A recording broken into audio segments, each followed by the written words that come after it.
وَمَنْ أَظْلَمُ مِمَّنْ ذُكِّرَ بِآيَاتِ رَبِّهِ، اس سے بڑھ کر ظالم کون ہے کہ جسے اس کی رب کی آیات پڑھ پڑھ کے سنایا جائے، ڈر سنایا جائے کہ بچ جاؤ آخرت کے دن کی جواب دہی کے معاملے میں.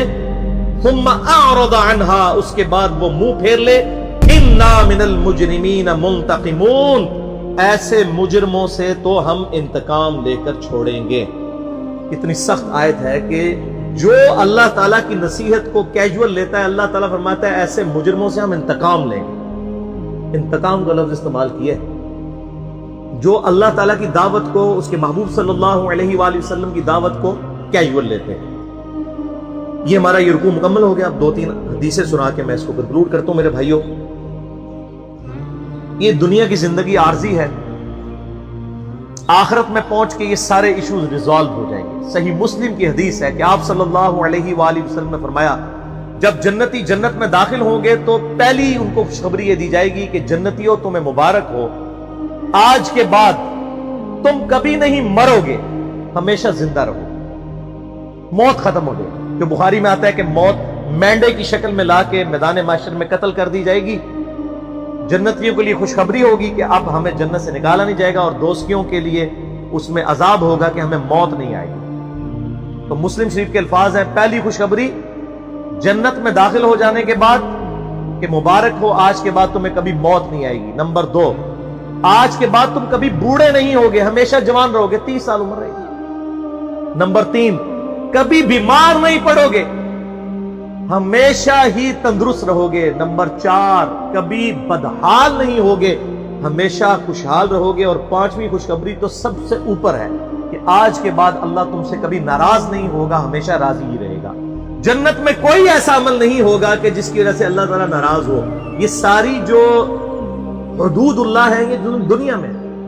جنت میں اہل ایمان کو سونے کے کنگن پہنائے جائیں گے. دنیا میں مرد کے لیے سونا حرام ہے.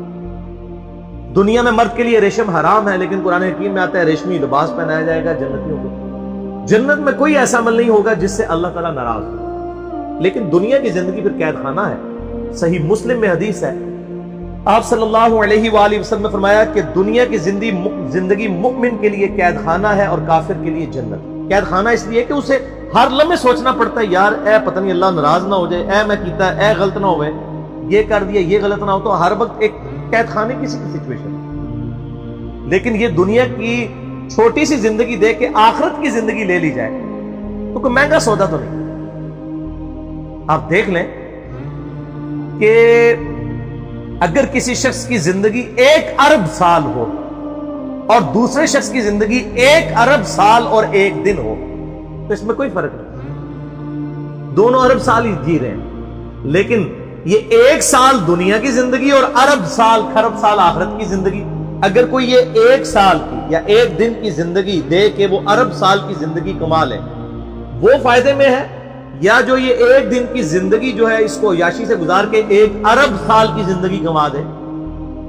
جو مسلم شریف میں حدیث ہے کہ دنیا اور آخرت کی مثال اس طرح ہے، کوئی شخص انگلی ڈبوئے سمندر میں، جو پانی لگتا ہے انگلی کے ساتھ وہ دنیا کی زندگی ہے اور سمندر آخرت کی زندگی. تو اصل تو ناکام وہ ہے.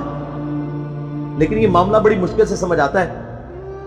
صحیح مسلم میں ہی ایک حدیث ہے، صحیح مسلم کا جنت والا چیپٹر ضرور پڑھیں، آپ کو یہ ساری چیزیں مل جائیں گی کہ آپ صلی اللہ علیہ وآلہ وسلم نے فرمایا اللہ تعالیٰ نے جنت کو جو ہے وہ ناگوار چیزوں سے ڈھانپ رکھا ہے.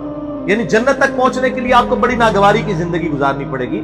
گرمیوں کے روزے رکھنے پڑیں گے، نمازیں پڑھنی پڑیں گی، حلال و حرام کی تمیز کرنی پڑے گی، رشتہ داروں کے ساتھ صلہ رحمی کرنی پڑے گی. تو یہ بڑی ناگوار چیزیں ہیں. یہ کرنے کے بعد جنت آئے گی. یہ آبسٹیکلز ہیں. اور دوزخ کو اللہ نے شہوات سے ڈھانپ رکھا ہے، جس کو کہنا نا کڑگا لانا، کہ دوزخ کی طرف ہر بندہ ہی لپکے گا. دنیا کی ہر عیاشی جو ہے وہ دوزخ کی طرف لے جائے گی، جو شرعی حدود کو پامال کرنے والا. اور اس کی تفسیر میں حدیث ہے جامعہ ترمذی، سنن نبی داؤد اور سنن نسائی کے اندر بڑی مشہور حدیث ہے. آپ صلی اللہ علیہ وآلہ وسلم فرماتے ہیں کہ جب اللہ تعالیٰ نے جنت کو پیدا کیا تو جبرائیل علیہ السلام سے کہا کہ جائے جنت وزٹ کر کے آئیں. جبرائیل علیہ السلام واپس آئے، انہوں نے کہا یا اللہ جنت تو ایسی جگہ تو نے بنائی ہے کہ یہ ساری جنت میں پہنچ جائیں گے لوگ، اس کے لیے کون کوشش نہیں کرے گا. پھر اللہ تعالیٰ نے جنت کو ناگوار چیزوں سے ڈھانپ دیا. یعنی دنیا میں شریعت کی پابندی ہے جو بظاہر تو ناگوار چیز ہے، مشکل کام ہے۔ پھر جبرائیل علیہ السلام کو کہا اب جا کے جنت کو دیکھیں۔ وہ جب جنت دیکھی نا انہوں نے کہ اتنے مشکل کام کر کے جنت تک پہنچنا ہے، ان کا یا اللہ مجھے نہیں لگتا کہ کوئی شخص اب جنت میں پہنچنے میں کامیاب بھی ہوگا۔ یہاں لوگ کہتے ہیں اللہ جو کچھ بھی ہے تیرے محبوب کی امت سے، یعنی اسی بندہ پتر نہیں بڑھنا، اسی اپنی اصلاح کوئی نہیں کرنی، این جی سانو قبول کر، یعنی چور ہیں، ٹھگ ہیں، بے ایمان ہیں، بے نمازی ہیں، جو کچھ بھی ہے تیرے محبوب کی امت سے۔ اگر دنیا میں مورل لاز ایکٹیو ہوتے نا اسی وقت سر پہ آگے جوتی پڑتی کہ محبوب صلی اللہ علیہ وآلہ وسلم کا نام لیتے ہو اور اعمال اپنے دیکھو۔ اچھا اسی حدیث میں آتا ہے ابو داؤد، ترمذی اور ابن ماجہ کی کہ پھر اللہ تعالیٰ نے جبرائیل علیہ السلام کو کہا جا کے دوزخ دیکھیں۔ دوزخ دیکھی، انہوں نے کہا یا اللہ کوئی شخص بھی دوزخ کے لیے کوشش نہیں کرے گا، کوئی شخص بھی دوزخ میں نہیں پہنچے گا، اتنی سخت عذاب ہے۔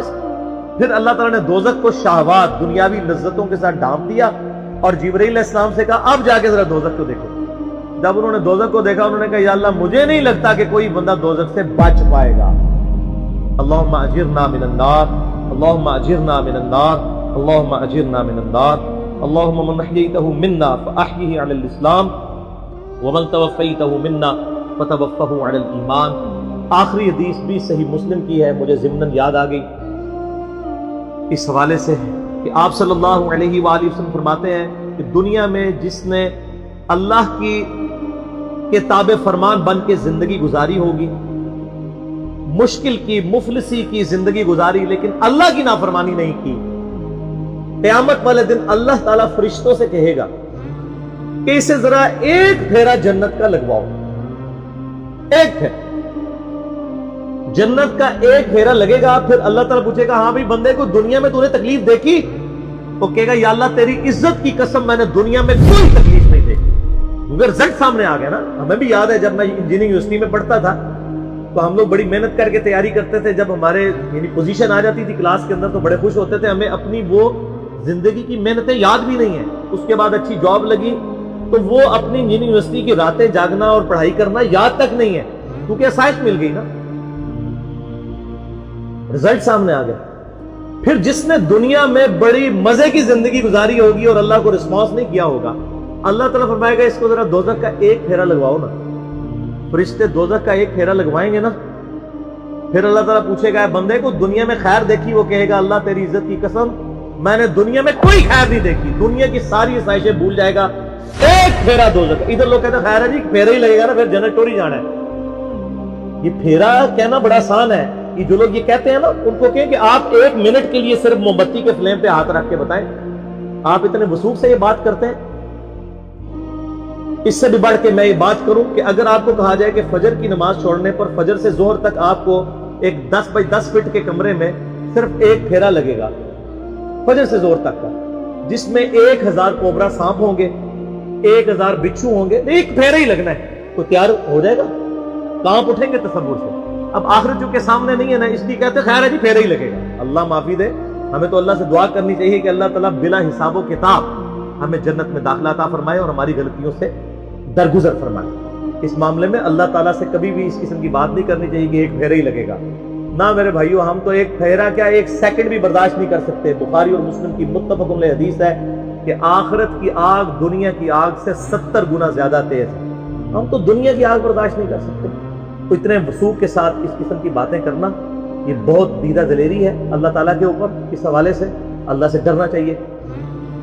اللہ تعالیٰ سے دعا ہے جو میں نے حق بات کہی اللہ تعالیٰ ہمارے دلوں میں راسخ فرمائے، اور اگر جذبات میں میرے منہ سے کوئی غلط بات نکل گئی تو اللہ تعالیٰ ہمارے دلوں سے معاف کر دے۔